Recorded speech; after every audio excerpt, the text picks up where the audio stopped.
কোন শয়তানের মতো চুল রাখলা? কোন শয়তানের মতো, কোন পাগল, কোন ছাগলের চুল রাখলা? কার থেকে কি মডেল নিলা? আগাও নাই, হোগাও নাই, পূব নাই, পশ্চিম নাই, উত্তর নাই, দক্ষিণ নাই। কার থেকে ডিজাইন নিলা? আস্তাগফিরুল্লাহ, আস্তাগফিরুল্লাহ, আস্তাগফিরুল্লাহ। রুচি তো মানুষের থাকা উচিত, বিবেক তো কাজ করা উচিত। আমি কার মতো সাজলাম, যার কোনো জন্ম নাই, বংশ নাই, পরিচয় নাই, কোনো মূল্যায়ন নাই, ইজ্জত নাই, সম্মান নাই, আমি তার মতো নিজের ড্রেস আপ করলাম, নিজেকে সাজিয়ে তুললাম, যার কোনো নাম নিশানা নাই। এর চাইতে বড় লানতের যোগ্য, অভিশপ্ত, এর চাইতে বদনসিব, মন্দ কপাল আর কি হতে পারে?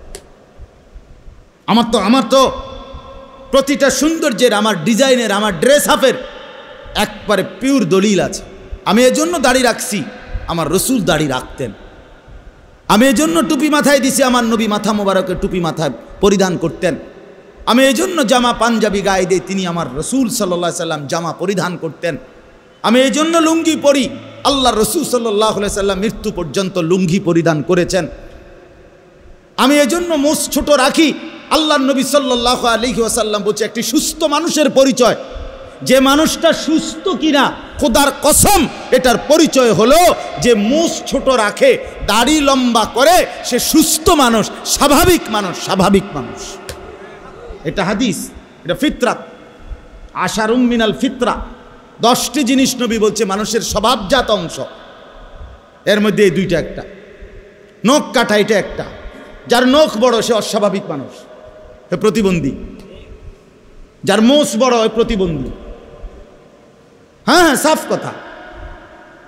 যে দাড়ি কাটে সে প্রতিবন্ধী, তার বুদ্ধি প্রতিবন্ধিতা আছে, বিবেক প্রতিবন্ধী। হ্যাঁ, যার নখ বড়, যে নাভির নিচের পশম কাটে না সে প্রতিবন্ধী, যে বগলের পশম উপড়ায় না সে প্রতিবন্ধী, যে নাক পরিষ্কার রাখে না সে প্রতিবন্ধী। রাসূলুল্লাহ সাল্লাল্লাহু আলাইহি ওয়াসাল্লাম, এটা ফিতরাত, স্বভাবজাত অংশ, এটা স্বাভাবিক, সুস্থ, স্বাভাবিক মানুষের পরিচয় এটা। কোরআনুল কারীমের মধ্যে আছে, আল্লাহ তাআলা বলেন ফিতরাতাল্লাহিল্লাতী ফাতারান নাস আলাইহা, আমি আল্লাহ তাআলা প্রত্যেকটা মানুষকে ফিতরাত দিয়ে সৃষ্টি করেছি। কি দিয়ে? স্বভাবজাত কিছু যোগ্যতা, স্বভাবজাত কিছু বৈশিষ্ট্য, সৃষ্টিগত কিছু বৈশিষ্ট্য দিয়েই আমি আল্লাহ তাআলা মানুষকে সৃষ্টি করেছি। আমার কথা শক্ত হলে মাফ করে দিয়েন ভাইয়া, তো বুঝতে শিখেন। এত বড় শ্রেষ্ঠতম রাসূল পেয়ে কেন মূল্যায়ন করলাম না? কেন মূল্যায়ন করলাম না?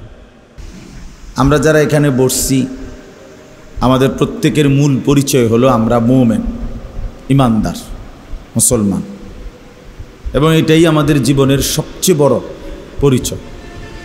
এটা আমাদের জীবনের সবচেয়ে বড় সৌভাগ্য, এটা আমাদের সবচেয়ে বড় কিসমত যে আল্লাহ তাআলা আমাদেরকে কালেমা লা ইলাহা ইল্লাল্লাহ মুহাম্মাদুর রাসূলুল্লাহ এই পরিচয়টুকু আল্লাহ দিয়েছেন, যে আমরা এটা দিল থেকে বিশ্বাস করি, আমরা এটা জবান দিয়ে উচ্চারণ করি, এবং আমরা এটা নিজেকে পরিচয় দিতে স্বাচ্ছন্দ্য বোধ করি যে আমি মুসলমান, আমি মুমিন। আসমানের নিচে, জমিনের উপরে আল্লাহ তাআলা কোনো মানুষকে যত কিছু নিয়ামত দিয়েছেন, সমস্ত নিয়ামতের মধ্যে সর্বশ্রেষ্ঠ পরিপূর্ণ নিয়ামত হলো আল্লাহ তাআলা তাকে ঈমান দান করছে। এটাই পূর্ণ নিয়ামত, এটাই শ্রেষ্ঠতম নিয়ামত। কোরআনুল কারীমের মধ্যে আছে, আল্লাহ তাআলা বলেন ওয়া আসবাগা আলাইকুম নিআমাহু যাহিরাতাও ওয়া বাতিনা। আল্লাহ তাআলা বলেন তিনি তার বান্দার উপরে প্রকাশ্য এবং গোপন সমস্ত নিয়ামত পূর্ণ করলেন। তো তাফসীরের মধ্যে লিখছে কোন নিয়ামত পাওয়ার পরে বোঝা যাবে যে নিয়ামত পূর্ণ করলেন। তো বিশ্ববিখ্যাত একজন মুফাসসির হযরত মুজাহিদ ইবনে জাবার রাহমাতুল্লাহি আলাইহি, তাবেঈ ছিলেন যিনি, মানে সাহাবীদেরকে দেখছেন, এমন বড় মাপের মুফাসসির তিনি বলছেন যে কোনো বান্দা আল্লাহ তাআলার নেয়ামত পূর্ণ পেয়েছে তখন কালেমা লা ইলাহা ইল্লাল্লাহর দৌলত পেয়েছে যখন। এইটা যে পাইছে তাহলেই বলা হবে সেই পরিপূর্ণ নেয়ামত পেয়েছে। ঈমানবিহীন, কালেমাবিহীন কেউ যদি পৃথিবীটাকে 10-12 পায়, সে কিছুই পায়, সে উল্লেখ করার মতো কিছুই পায়। আর ঈমানকে পেয়ে সে যদি গোটা পৃথিবী কিছুই না পায়, সে কিছুই হারায়। আল্লাহকে পেয়ে সব না পেলেও কিছুই হারায় না, আল্লাহকে না পেয়ে সব পেলেও কিছুই পাওয়া হয়, কিছুই পাওয়া হয়। এই জন্য আল্লাহ তাআলা সবচেয়ে বড় নিয়ামত দিয়েছেন ঈমান। এখন এই মুমিনের পরিচয় যে আমাদেরকে দিলেন, আমরা যে নিজেদেরকে মুসলমান পরিচয় দেই, এনে বাস্তবিক অর্থে এখানে আমাদের কোনো যোগ্যতা নাই, আমাদের কোনো তদবির নাই। আমরা আল্লাহ তাআলার দয়ায় এক ঈমানদার মায়ের ঘরে আমরা জন্ম নিয়েছি, এক ঈমানদার বাবার ঘরে আমরা জন্ম নিয়েছি। এটা শুধুই আল্লাহ তাআলার ইহসান। সেই বাচ্চাটা কেন হিন্দুর ঘরে জন্ম নিল আর আমি বা কেন মুসলমানের ঘরে জন্ম নিলাম? দুইটাই আল্লাহ তাআলার ইচ্ছা, শুধুই আল্লাহর দয়া, শুধুই আল্লাহ তাআলার দয়া। এবছর আমি চিল্লার সফরে 72 বছর বয়সী একজন হিন্দু লোক, ওই চাচার বয়স 72 বছর, ওনারে প্রায় 2.5 ঘন্টা 3 জন আলেম মিলে কালেমার দাওয়াত দিছি, ইমানের দাওয়াত দিছিলাম, ইসলামের কথা বলছিলাম। অনেক কাকতে মিনতি, অনেক অনুনয় বিনয় করছিলাম, বুঝাইতে চেষ্টা করছিলাম ওনাকে। ওনার 2 ছেলে মুসলমান, ওই সূত্রে গেছিলাম। 72 বছর বয়স, কিন্তু ওই চাচা এটা মুখে বলে যে ঈশ্বর অদ্বিতীয়, ঈশ্বরের কোনো অংশীদার নেই, কিন্তু কালেমাটা আরবি। কত অনুনয় বিনয় করলাম, কিন্তু উনি এটা পড়তে রাজি। উনি বলে যে আমি এটা বলবো না। তখন আমি আমার জামাতের সাথীদেরকে বললাম যে দেখেন, 72 বছর বয়স একজন মানুষ, সে কোনো দিন তার মালিকের নাম উচ্চারণ করতেও জানে না। আর আল্লাহ তাআলা আমাদেরকে কত বড় ইহসান করেছেন যে সেই ছোট্টবেলা থেকে কত হাজারবার, লক্ষবার আমরা কালেমা লা ইলাহা ইল্লাল্লাহ বলতে পারি, উচ্চারণ করতে পারি। কত বড় সৌভাগ্য এটা, কত বড় সৌভাগ্য। এই জন্য চোখটা বন্ধ হইলেই বোঝা যাবে এই কালেমার দাম কত, কবরেই বোঝা যাবে এই কালেমার দাম কত। যখন আখিরাতের সমস্ত মুআমালা, পরকালের সমস্ত সুফল, পরকালের সমস্ত ভালাই কল্যাণ, সমস্ত কিছু এই ঈমানের মধ্যে। ঈমানবিহীন পরকালে, কবর জীবনে, আখিরাতের জিন্দিগিতে এক ঢোক পানিও মিলবে না। বেঈমানের কপালে এক ঢোক পানিও মিলবে, এক ঢোক পানিও, এক ঢোক পানিও মিলবে, সুখের এক ফোঁটা চিহ্নও মিলবে। কোরআনুল কারীমের মধ্যে আছে লা ইউফাত্তারু আনহুম ওয়া হুম ফীহি মুবলিসুন। আল্লাহ তাআলা বলেন নাফরমান জাহান্নামী, তাকে আযাবের শাস্তির ক্ষেত্রে 1 সেকেন্ডের বিরতি দেওয়া হবে না। ওয়া হুম ফীহি মুবলিসুন, বরং সে চিরদিন অনন্তকাল বিষণ্ণ মলিন চেহারা নিয়েই পড়ে থাকে, কোনোদিন মুখে হাসিও ফুটবে না। এই জন্য ঈমান সবচেয়ে বড় সম্পদ।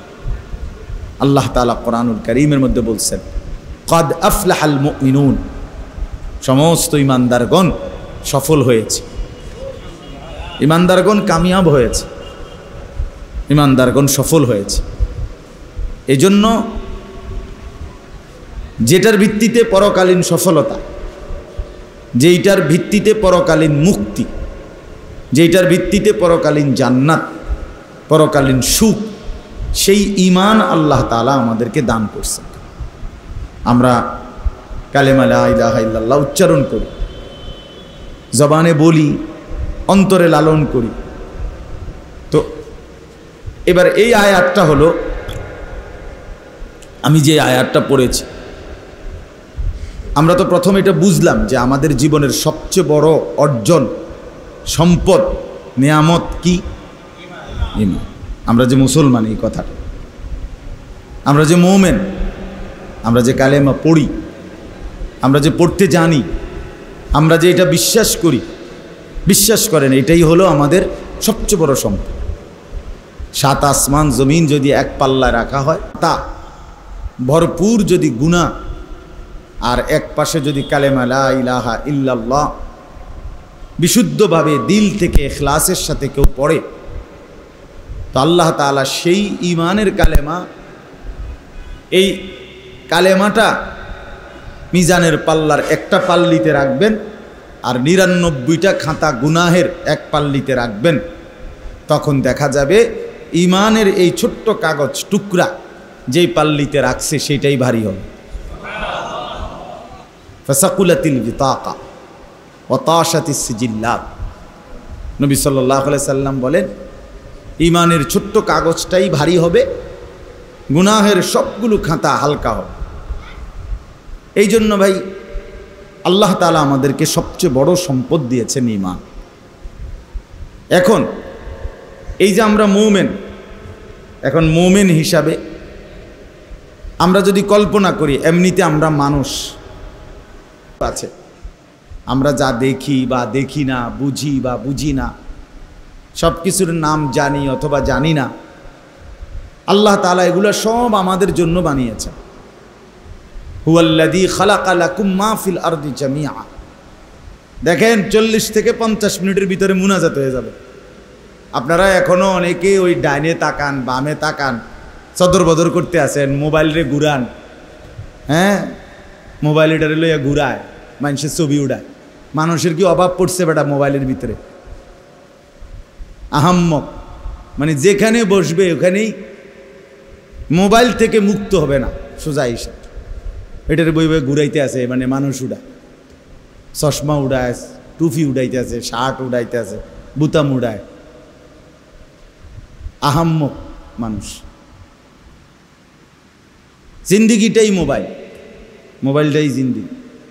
হাসি, কান্না, আনন্দ, বেদনা, রাত দিন, সকাল দুপুর, ভালোবাসা, আবেগ, উচ্ছ্বাস, বুদ্ধি, প্ল্যান, প্রোগ্রাম, পরিকল্পনা, চিন্তা, চেতনা, সব কিছু মোবাইল।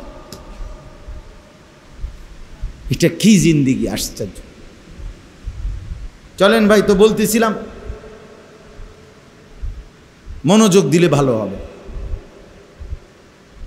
আমি আসলে দিনভর আমার একটু বেশি ব্যস্ততা ছিল, আমরা অনেকগুলো কাজ করতে হয়েছে। আমি জোহরের আগ থেকে শুরু করে, আমি আজ দুপুরের খানা খাইছি মাগরিবের পর, মাগরিবের নামাজ পড়ে তো খানা খাইছি দুপুরের ভাত, তারপরে আসছি এখানে। এই কারণে দেরি করা যাবে না।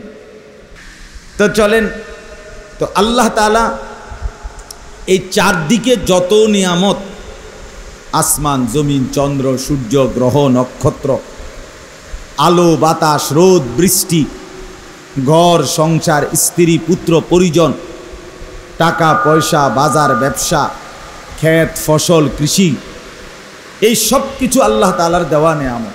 আল্লাহই দিয়েছে। কে দিয়েছেন বাবা বলেন? আল্লাহই দিয়েছেন। হুয়াল্লাযী খালাকা লাকুম মা ফিল আরদি জামিআ। আল্লাহ তাআলা বলেন, তিনি আল্লাহ যিনি তোমাদের জন্যই জমিনের সব কিছু বানিয়েছেন। সুবহানাল্লাহ, সব বানিয়েছেন। সাখখারা লাকুম মা ফিস সামাওয়াতি ওয়াল আরদ। আল্লাহ তাআলা বলেন, আসমান ও জমিনের সব কিছু আল্লাহ তাআলা তোমাদের অধীনস্থ করে দিয়েছেন। আল্লাহই সাখখারা, তাসখীর মানে তোমাদের বশীভূত, তোমরা যাতে আয়ত্ত করতে পারো। আল্লাহ তাআলা যদি না করতেন তো তোমাদের বিমান শূন্যে উঠতো না। আল্লাহ তাআলা যদি পানিকে তোমাদের নিয়ন্ত্রণ করার ক্ষমতা না দিতেন তো তোমাদের জাহাজ পানিতে ভাসত না। আল্লাহ তাআলা বলেন, এটা আল্লাহই করেছেন, আল্লাহই করেছেন, আল্লাহই করেছেন। তো আল্লাহ তাআলা এই সমস্ত নিয়ামত যা আমাদেরকে দিয়েছেন, এই আয়াতের মধ্যে আল্লাহ তাআলা বলেন, বান্দা তোমরা যে মুমিন ঈমানদার, এখন আশেপাশের এই জগতের সব কিছু তো আমি সবাইয়ের জন্য দিছি। এগুলো তো আল্লাহ তাআলা ঈমানদার, নাফরমান, অনুগত, অবাধ্য সবাইকেই আল্লাহ তাআলা এই পৃথিবীর সমস্ত নিয়ামত ভোগ করাচ্ছে না? কি বলে? তো তুমি যে মুমিন, তো তোমার আলাদা কি দিলাম? আমি যদি প্রশ্ন করি, আল্লাহ আপনি আমারে আলাদা কি মূল্যায়ন করলেন? ভাত তো কাফের বেঈমানরাও দিছেন, ভাত, তরকারি, বউ, বাচ্চা, ঘর, সংসার, চাল, ডাল, তেল, সাবান, এগুলো তো সবাইকে দিছেন। আমি ঈমানদার হিসাবে আমাকে আলাদা কি দিলেন? এই আয়াতের মধ্যে আল্লাহ তাআলা বলেন, লাকাদ মান্নাল্লাহু আলাল মুমিনিনা, অবশ্যই আল্লাহ তাআলা সমস্ত মুমিনদের উপরে বিশেষ দয়া করেছেন, বিশেষ নিয়ামত দিয়েছেন। সেটা কি? সেটা কি? ভাতের থালা নাকি?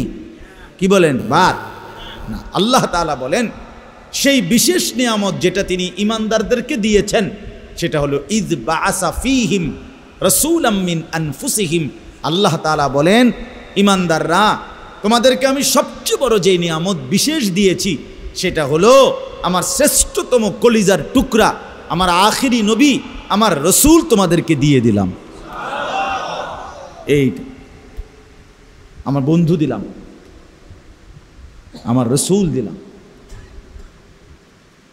ইয বাআসা ফীহিম, যে আল্লাহ তাআলা প্রেরণ করেছেন তাদের মাঝে মুমিনদের জন্য রাসূলাম মিন আনফুসিহিম, রসুলকে।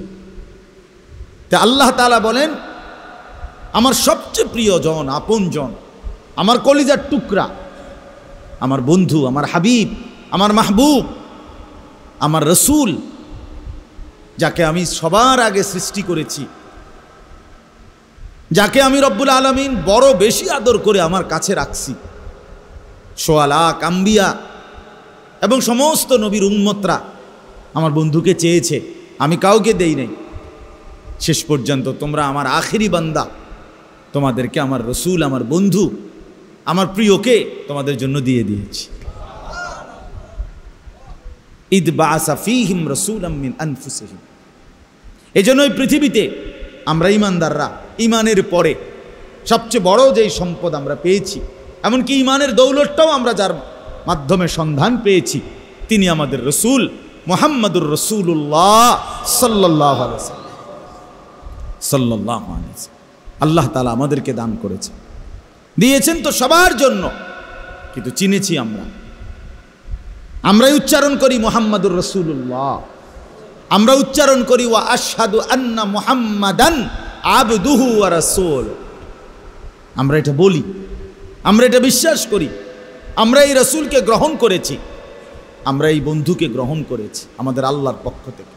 আল্লাহ তাআলা বলেন, এই যে তোমরা রসুলকে নিলা, তোমাদের জন্য দিলাম, এটাই তোমাদের উপরে বিশেষ নিয়ামত। সুবহানাল্লাহ, বিশেষ নিয়ামত। রসুল পেলাম, আখিরি নবীকে আমরা পেলাম। আল্লাহ তাআলা সবচেয়ে বড় নিয়ামত আমাদেরকে দিয়েছেন।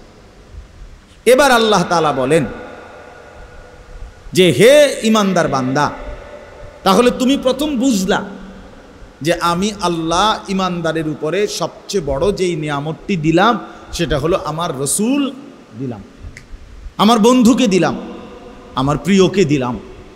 এখন প্রশ্ন হলো কেন দিলাম? আমি রসুলকে কেন দিলাম তোমাদের জন্য? তো কোরআনুল কারীমের মধ্যে এই আয়াতটা, মানে এই আয়াতের বক্তব্যটা যা, এটা 4 জায়গায় আছে। কোরআন শরীফে 4 বার এই একই কথা আল্লাহ বলছে যে কেন আমি রসুল পাঠাইলাম, কেন এই সবচেয়ে প্রিয় বন্ধুকে তোমাদের জন্য দিলাম, কেন? তোমরা সবাই তার নামে যখনই সুযোগ পাইবা জিলাপি খাইবা, এই জন্য দিলাম। তোমরা আমার এই বন্ধুর নামে যখনই মন চায় বিরিয়ানি খাবা, খিচুড়ি খাইবা, আর 2 আন করে জিলাপি লেবা সবাই, এই জন্য রসুল দিচ্ছে। এত বড় শ্রেষ্ঠতম রসুল দিল জিলাপি খাওয়ানোর। কি পরিমাণ দুর্ভাগ্য বলেন, কি পরিমাণ বদনসিব যে এত বড় শ্রেষ্ঠতম রসুল পেয়ে আমরা তাকে মূল্যায়ন করলাম। আমাদের মূল্যায়নটা হলো এই যে আমরা তার নামে দুই একটা শিহুলি কইয়া আমরা কিছু বিরিয়ানি কিছু খিচুড়ি খেলাম। ওফ, কত বড় মহান রসুলকে আমাদের মূল্যায়ন। কোরআনুল কারীমের মধ্যে আছে, আল্লাহ তাআলা বলেন, কুল ইয়া আইয়ুহান নাস ইন্নী রাসূলুল্লাহি ইলাইকুম জামিআ। হে নবী, আপনি বলে দেন, হে পৃথিবীবাসী, গোটা সমস্ত মানবতা, সমস্ত মানুষরা শোনো, ইন্নী রাসূলুল্লাহি ইলাইকুম জামিআ, নিশ্চয়ই আমি মুহাম্মদ তোমাদের সকলের জন্য আল্লাহর রসুল, সবার জন্য আমি রসুল। ইতিপূর্বে যত নবী এসেছে সমস্ত নবী নিজ নিজ কওমের জন্য এসেছে, আর আমাকে আল্লাহ তাআলা সারা পৃথিবীর জন্য পাঠিয়েছে। কোরআনুল কারীমের মধ্যে আছে, ওয়ালাকাদ আরসালনা নূহান ইলা কওমিহি, আল্লাহ তাআলা নূহকে রসুল বানালেন তার কওমের নিকট। ওয়া ইলা আদিন আখাহুম হুদা, আল্লাহ তাআলা বলেন আদ জাতির নিকটে আমি আল্লাহ তাদের ভাই হুদকে নবী বানালাম।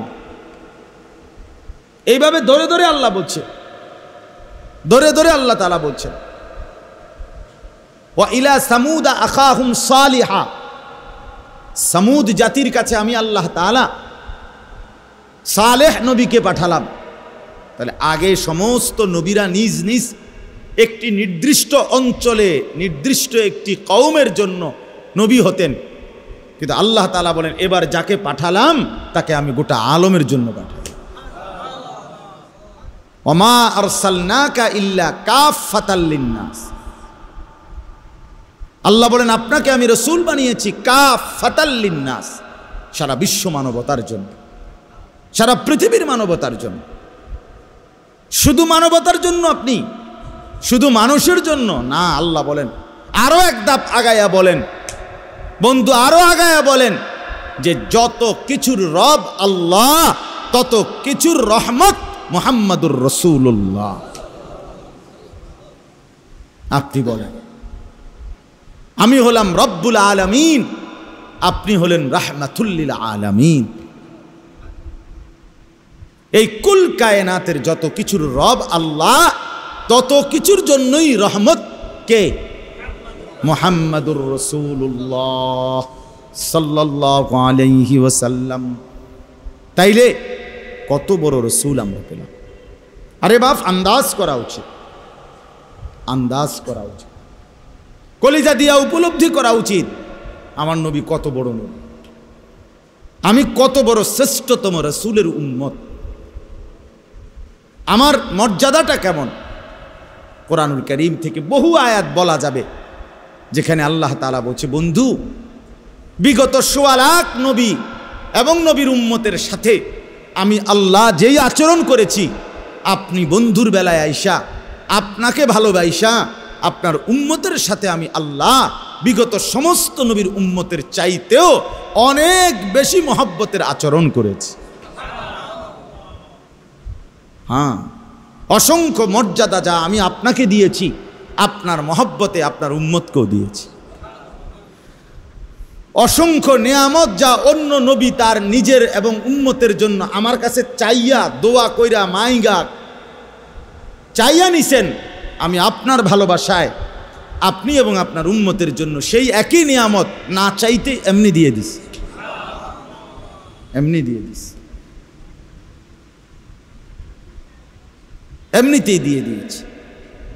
এজন্য প্রথম কথা এটা বোঝা উচিত, লাকাদ মান্নাল্লাহু আলাল মুমিনিনা ইয বাআসা ফীহিম রাসূলাম মিন আনফুসিহিম।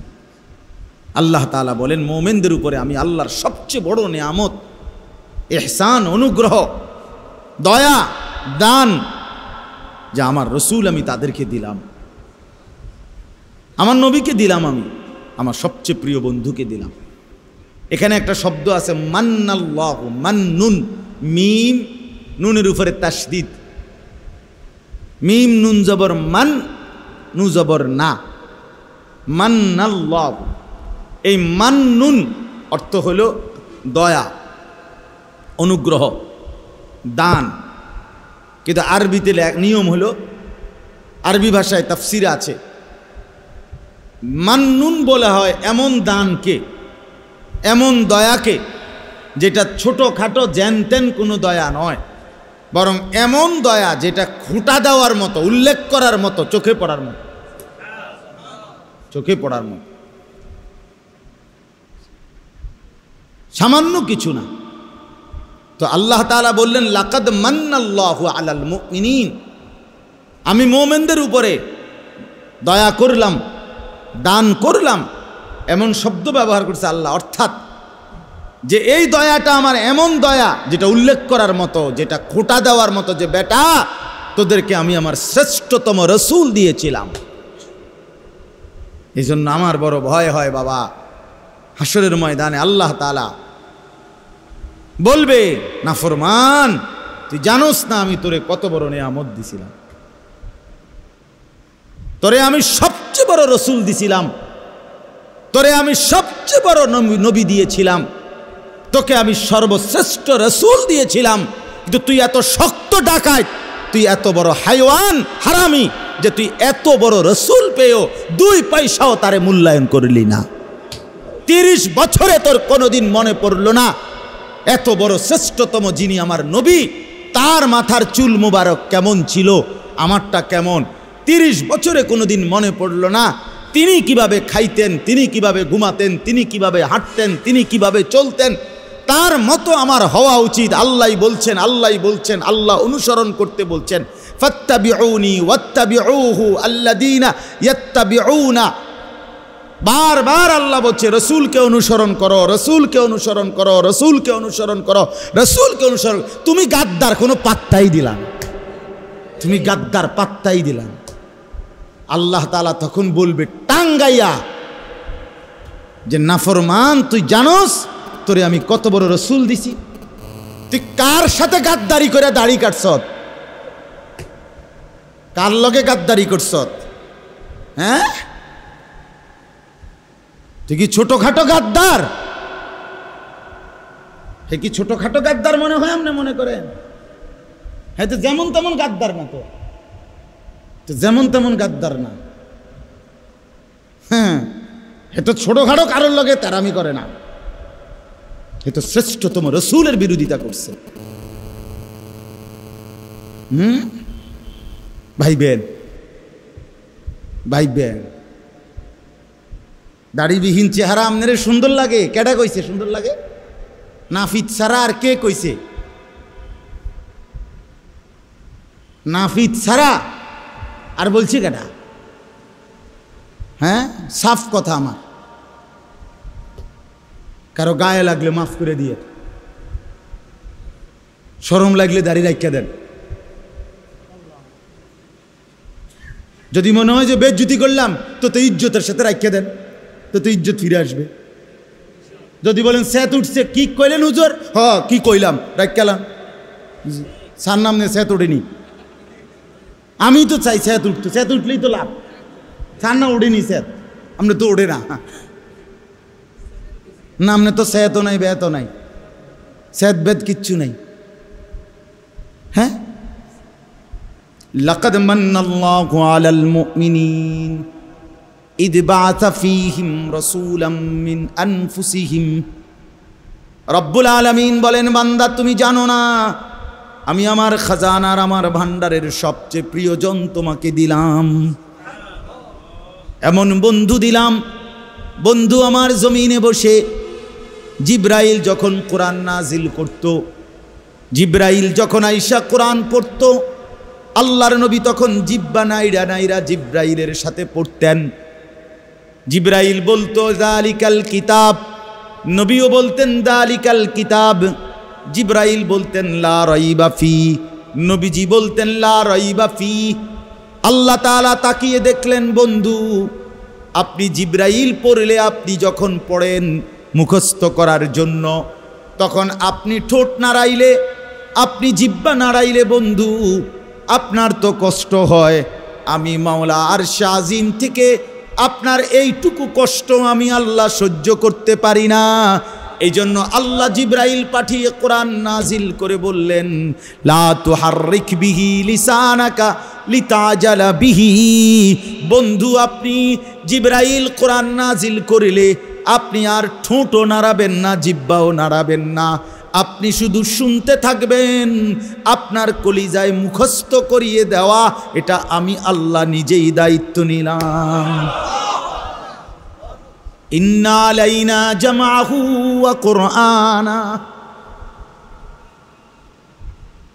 হ্যাঁ, এত বড় রাসূল তিনি, আন্দাজে করতে পারো নাই মুসলমান। যুবক, তুমি আন্দাজই করতে পারো নাই।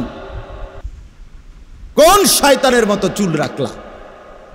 কোন শয়তানের মতো, কোন পাগল, কোন ছাগলের চুল রাখলা? কার থেকে কি মডেল নিলা? আগাও নাই, হোগাও নাই, পূব নাই, পশ্চিম নাই, উত্তর নাই, দক্ষিণ নাই। কার থেকে ডিজাইন নিলা? আস্তাগফিরুল্লাহ, আস্তাগফিরুল্লাহ, আস্তাগফিরুল্লাহ। রুচি তো মানুষের থাকা উচিত, বিবেক তো কাজ করা উচিত। আমি কার মতো সাজলাম, যার কোনো জন্ম নাই, বংশ নাই, পরিচয় নাই, কোনো মূল্যায়ন নাই, ইজ্জত নাই, সম্মান নাই, আমি তার মতো নিজের ড্রেস আপ করলাম, নিজেকে সাজিয়ে তুললাম, যার কোনো নাম নিশানা নাই। এর চাইতে বড় লানতের যোগ্য, অভিশপ্ত, এর চাইতে বদনসিব, মন্দ কপাল আর কি হতে পারে? আমার তো প্রতিটা সৌন্দর্যের, আমার ডিজাইনের, আমার ড্রেস আপের একবারে পিওর দলিল আছে। আমি এজন্য দাড়ি রাখছি, আমার রসুল দাড়ি রাখতেন। আমি এজন্য টুপি মাথায় দিছি, আমার নবী মাথা মোবারকে টুপি মাথায় পরিধান করতেন। আমি এজন্য জামা পাঞ্জাবি গায়ে দিই, তিনি আমার রসুল সাল্লাল্লাহু আলাইহি সাল্লাম জামা পরিধান করতেন। আমি এজন্য লুঙ্গি পরি, আল্লাহ রসুল সাল্লাল্লাহু আলাইহি সাল্লাম মৃত্যু পর্যন্ত লুঙ্গি পরিধান করেছেন। আমি এজন্য মোষ ছোট রাখি, আল্লাহ নবী সাল্লাল্লাহু আলাইহি ওয়াসাল্লাম বলছে একটি সুস্থ মানুষের পরিচয়, যে মানুষটা সুস্থ কিনা খোদার কসম এটার পরিচয় হলো যে মোষ ছোট রাখে, দাড়ি লম্বা করে, সে সুস্থ মানুষ, স্বাভাবিক মানুষ, স্বাভাবিক মানুষ। এটা হাদিস, এটা ফিতরাত, আশারুম মিনাল ফিতরা। 10টি জিনিস নবী বলছে মানুষের স্বভাবজাত অংশ, এর মধ্যে এই দুইটা একটা। নখ কাটা এটা একটা, যার নখ বড় সে অস্বাভাবিক মানুষ, এ প্রতিবন্ধী। যার মোষ বড় হয় প্রতিবন্ধী। হ্যাঁ, সাফ কথা। যে দাড়ি কাটে সে প্রতিবন্ধী, তার বুদ্ধি প্রতিবন্ধিতা আছে, বিবেক প্রতিবন্ধী। হ্যাঁ, যার নখ বড়, যে নাভির নিচের পশম কাটে না সে প্রতিবন্ধী, যে বগলের পশম উপড়ায় না সে প্রতিবন্ধী, যে নাক পরিষ্কার রাখে না সে প্রতিবন্ধী। রাসূলুল্লাহ সাল্লাল্লাহু আলাইহি ওয়াসাল্লাম, এটা ফিতরাত, স্বভাবজাত অংশ, এটা স্বাভাবিক, সুস্থ, স্বাভাবিক মানুষের পরিচয় এটা। কোরআনুল কারীমের মধ্যে আছে, আল্লাহ তাআলা বলেন, ফিতরাতাল্লাহিল্লাতী ফাতারান নাস আলাইহা। আমি আল্লাহ তাআলা প্রত্যেকটা মানুষকে ফিতরাত দিয়ে সৃষ্টি করেছি। কি দিয়ে? স্বভাবজাত কিছু যোগ্যতা, স্বভাবজাত কিছু বৈশিষ্ট্য, সৃষ্টিগত কিছু বৈশিষ্ট্য দিয়েই আমি আল্লাহ তাআলা মানুষকে সৃষ্টি করেছি। আমার কথা শক্ত হলে মাফ করে দিয়েন ভাইয়া, তো বুঝতে শিখেন। এত বড় শ্রেষ্ঠতম রাসূল পেয়ে কেন মূল্যায়ন করলাম না? কেন মূল্যায়ন করলাম না? কেন বাবা নবীর মতো সাজতে পারলাম না? আজকে এত বছর পরেও আমরা এক একজন মুসলমান কেন নবীজির মতো নিজেকে, নিজের চেহারা, সুরত, লেবাস, পোশাক, দাড়ি, টুপি, খানা, খাদ্য, পেশাব পায়খানার ক্ষেত্রে নবীজির তরিকা, ঘুমের ক্ষেত্রে, আহার নিদ্রার ক্ষেত্রে কেন আমরা মিসওয়াক করতে পারলাম না? কেন? আমাদের ব্যর্থতাটা কি? আমরা দস্তরখান বিছাইয়া খানা খাই না কেন? আমরা বাম পাও দিয়া টয়লেটে ঢুকতে আমাদের মনে পড়ে না কেন? আমরা ডান পাও দিয়া বাথরুম থেকে বাইর হই না কেন? কেন আমাদের মনে পড়ে না? রাসূলুল্লাহ সাল্লাল্লাহু আলাইহি সাল্লামকে পেয়ে আমরা খুশি না? কথা বলেন না কেন?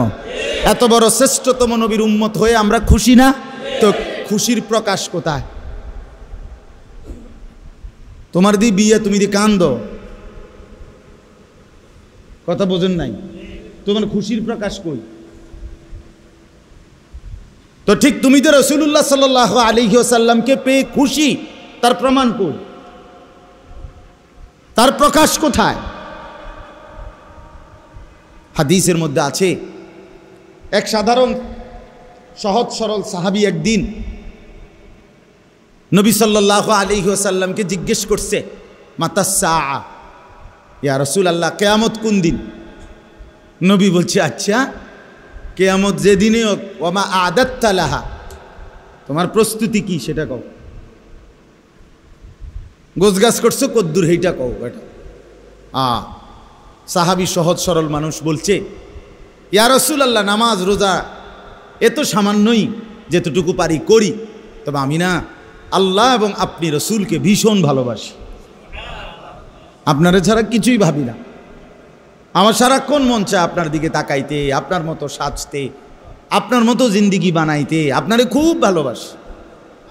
আল্লাহ নবী সাল্লাল্লাহু আলাইহি ওয়াসাল্লাম বললেন, তাহলে শুনো, আল মারউ মা'a মান আহাব্বা, তাহলে এটা নিশ্চিত জেনে নাও, যাকে তুমি ভালোবাসো হাসরে তাকেই তুমি সঙ্গী পাবা, তাকেই সঙ্গী পাবা।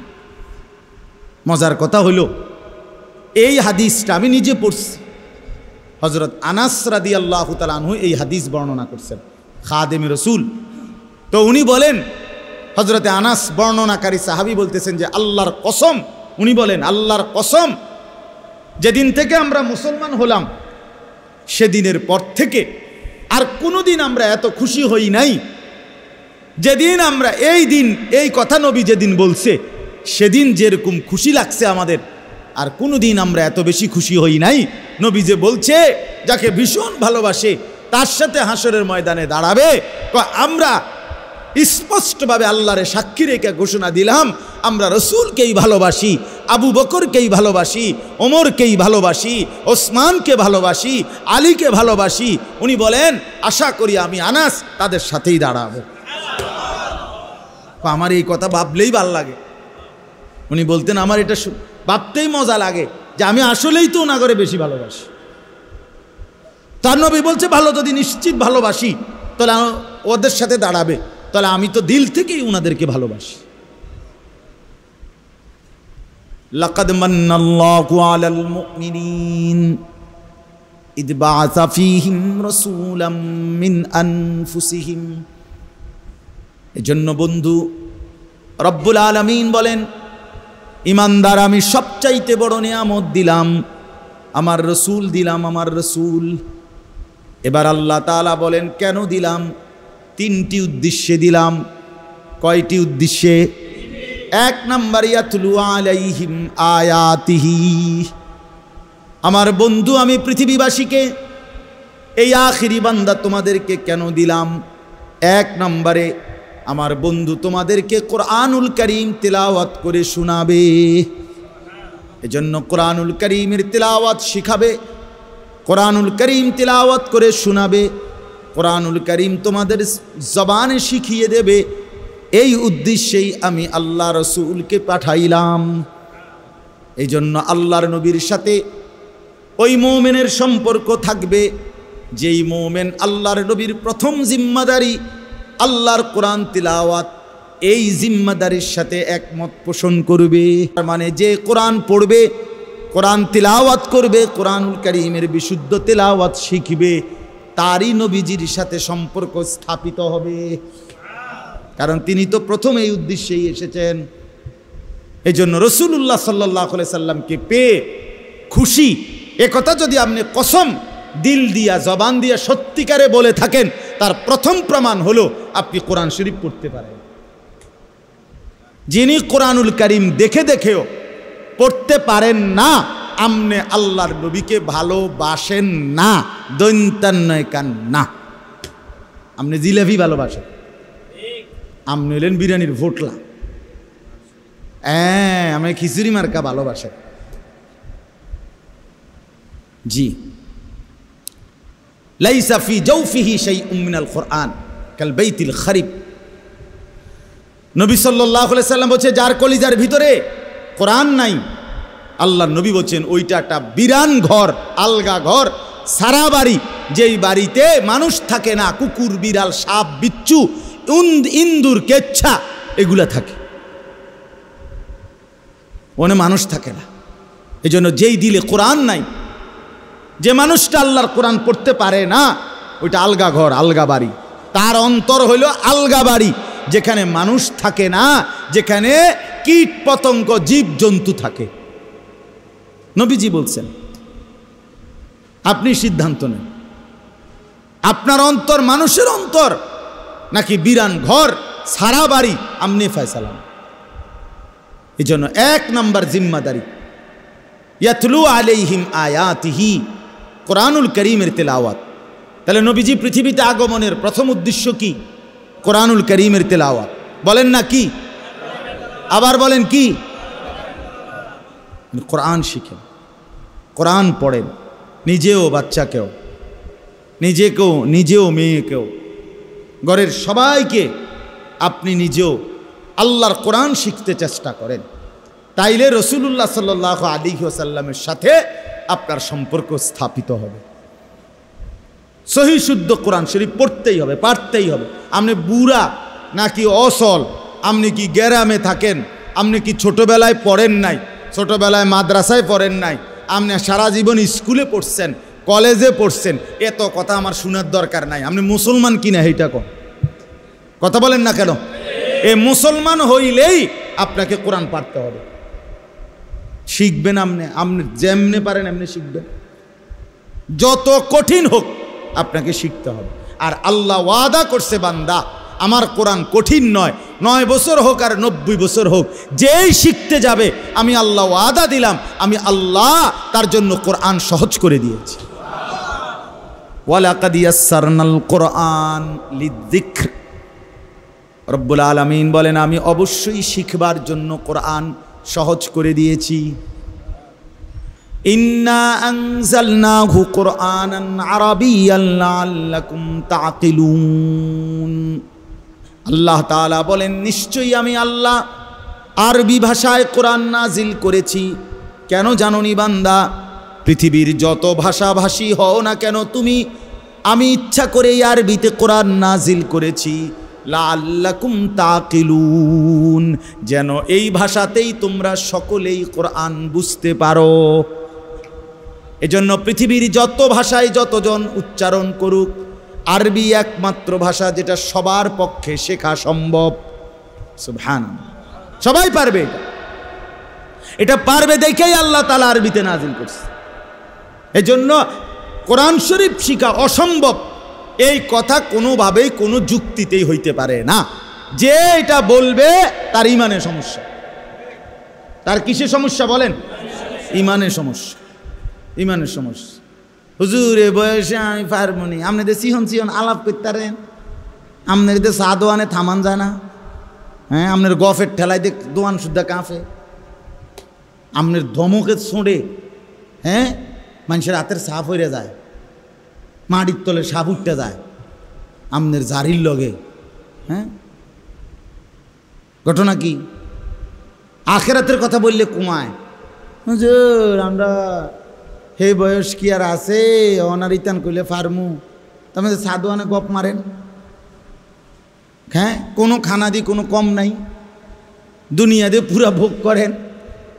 90 বছরের বুড়া মানুষ যদি কানে কানে গিয়া কন যে যেটা ঘরের লগে ফুবি দিয়া 2 শতক ছেড়ে দিমু, কিনবেন নি? আপনি দি জিন্দা, একদম জিন্দা, সোজা টান টান। হ্যাঁ সে সময় একদম ভালো। দুনিয়া রাক্ষসের মতো, দুনিয়া যদি সবটাও পায় এরপরও দুনিয়া দরকার, দুনিয়ার লোভ যায় না, আর আখিরাতের কথা মনেই পড়ে না, কবরের কথা ভাবতেই চায় না, বুঝতেই চায় না। ওহো মুসলমান, কেন বুঝলেন না? কেন বুঝলেন না? অতএব আমি লম্বা করতে পারতেছি না, আপনাদের কাছে অনুরোধ করলাম, আজকে এই মাদ্রাসার মাহফিলে আমি এটা অনুরোধ, আমাদের জীবনের প্রথম একটা জিম্মাদারি, যারাই আমরা নবীজির উম্মত, আমরা যারা নবীকে শ্রেষ্ঠ মনে করি, ভালোবাসি, প্রিয় মনে করি, বিশ্বাস করেন আমাদের এটা জিম্মাদারি আল্লাহর কোরআন তিলাওয়াত করা, কোরআন পড়া, কোরআনের সাথে সম্পর্ক গড়া। আল্লাহ তাআলা বলছে ফাল্লাযীনা আমানু বিহি ওয়া আযযারুহু ওয়া নাসারুহু ওয়াত্তাবাউন নূরাল্লাযী উনজিলা মাআহু। কথাটা খেয়াল করেন, আল্লাহ তাআলা বলছে আমার রসুলের প্রতি যে ঈমান আনবে, আমার নবীকে যে সম্মান করবে, আমার নবীকে দ্বীনের কাজে যে সাহায্য করবে, এবং আমি আমার নবীর উপরে যেই কোরআন নাজিল করেছি সেই কোরআনকে যে অনুসরণ করবে, উলাইকা হুমুল মুফলিহুন। আল্লাহ বলে এরাই সফল জান্নাতি। ফাল্লাযীনা আমানু বিহি ওয়া আযযারুহু ওয়া নাসারুহু ওয়াত্তাবাউন নূরাল্লাযী উনজিলা মাআহু। বন্ধুর প্রতি যারা ঈমান আনবে, আমার বন্ধুকে যারা সম্মান করবে, আমার বন্ধুকে যারা দ্বীনের কাজে সাহায্য করবে, বন্ধুর উপরে 23 বছরে আমি আল্লাহ যেই কোরআন নাজিল করেছি, যেই নূর আলো নাজিল করেছি, সেই কোরআনকে যারা অনুসরণ করবে, উলাইকা হুমুল মুফলিহুন, তারা নিশ্চিত সফল কাম জান্নাতি। সুবহানাল্লাহ, সুবহানাল্লাহ। দ্বিতীয় দায়িত্ব ওয়ায়ুযাক্কিহিম, বাকিটা শুধু তর্জমা বলি। ওয়ায়ুযাক্কিহিম, আল্লাহ তাআলা বলেন নবী এই পৃথিবীতে আসার দ্বিতীয় দায়িত্ব হলো, উদ্দেশ্য হলো আমি আল্লাহর যে তিনি সমস্ত মানুষের অন্তর, ভেতর, কলিজা, ভেতরের যত যোগ্যতা, অন্তর, আত্মা, এটা পবিত্র করে দিবেন। অর্থাৎ মানুষের ভিতরে কিছু মন্দ স্বভাব আছে, সেগুলো দূর করবেন। কিছু উত্তম স্বভাব আছে, সেগুলো তার অন্তরের মধ্যে প্রতিষ্ঠিত করে দিবেন। এই তাজকিয়া, এটারে বলে তাজকিয়া। এটারে কি বলে বলেন? আবার বলেন শব্দটা, আবার বলেন। এটা রাসূলুল্লাহর দায়িত্ব, নবীজির প্রেরণের উদ্দেশ্য। তাজকিয়াতুন নফস, অন্তরের পবিত্রতা, অন্তরের বিশুদ্ধতা। যেমন মনে করেন হিংসা, কারো প্রতি হিংসা করা, এটা উত্তম স্বভাব না মন্দ স্বভাব? এটা দূর করা। অপরের কল্যাণ কামনা করা, এটা উত্তম স্বভাব না মন্দ স্বভাব? তো এইটা আনয়ন করা। কৃপণতা, এইটা উত্তম স্বভাব না মন্দ স্বভাব? এইটা দূর করা। পরোপকার, দানশীলতা, এটা উত্তম স্বভাব না মন্দ স্বভাব? এইটা আনা।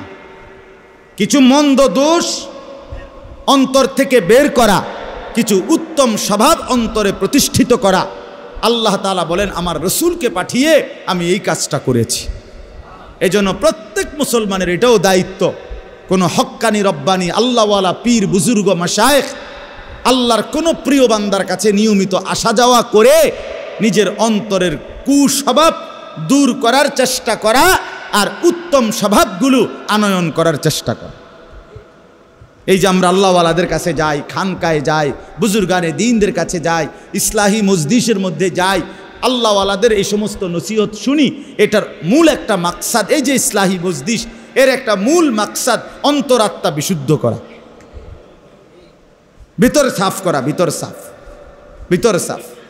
আমার শায়েখ আল্লামা মুফতি মুশতাকুন নবী সাহেব প্রায় বলে একটা সুন্দর কথা, যে হারফিক দিয়া বাথরুমের কমোড এটা সাফ করে না? মজার বিষয় হইল, সাফ তো করলা উপরের যেটা চোখে দেখা যায় এই ফিট, এটার হেফ দিকে যে আরেকটা ফিট আছে বিতি দিয়া, সেইটার যে হারফিক লাগাইলা না, সেটা কি পরিমাণ নোংরা বুঝেন নাই?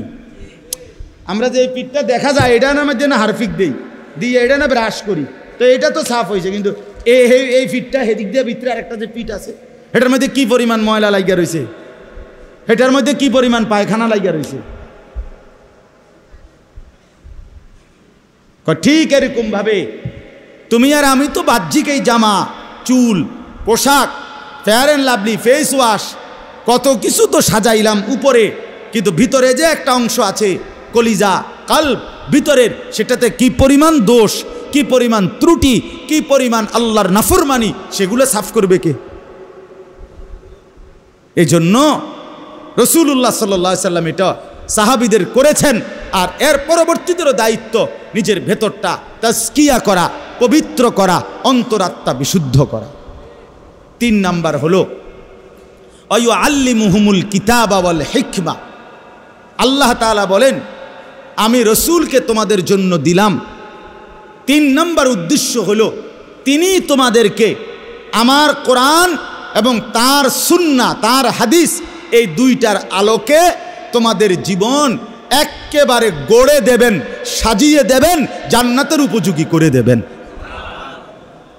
কি খাবা, কেমনে খাবা, কখন খাবা, হাঁটা উঠা, বসা, চলা ফেরা, হাসি কান্না, বাজার ব্যবসা, আচরণ উচ্চারণ, ঘর সংসার, পরিবার, স্ত্রী, একাকী, প্রকাশ্য, দেশ জাতি, রাজনীতি, রাষ্ট্র পরিচালনা, সর্বকিছুতে আল্লাহ তাআলা বলেন আমি আমার রসুলের মাধ্যমে কোরআন এবং সুন্নাহর তালিম, কোরআন এবং সুন্নাহর নমুনা, কোরআন এবং সুন্নাহর বাস্তব শিক্ষা আমি আমার রসুলের মাধ্যমে দিয়ে দিয়েছি।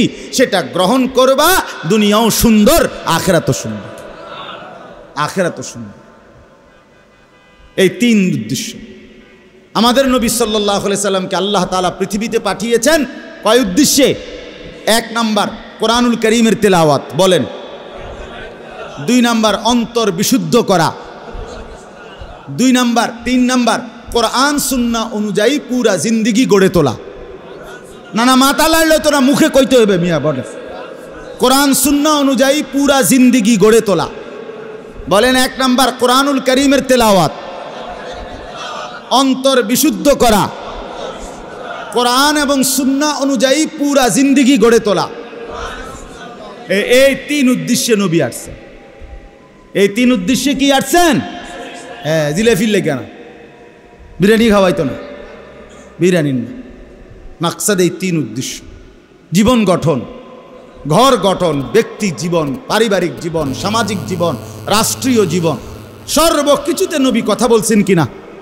কথা বলেন না কেন?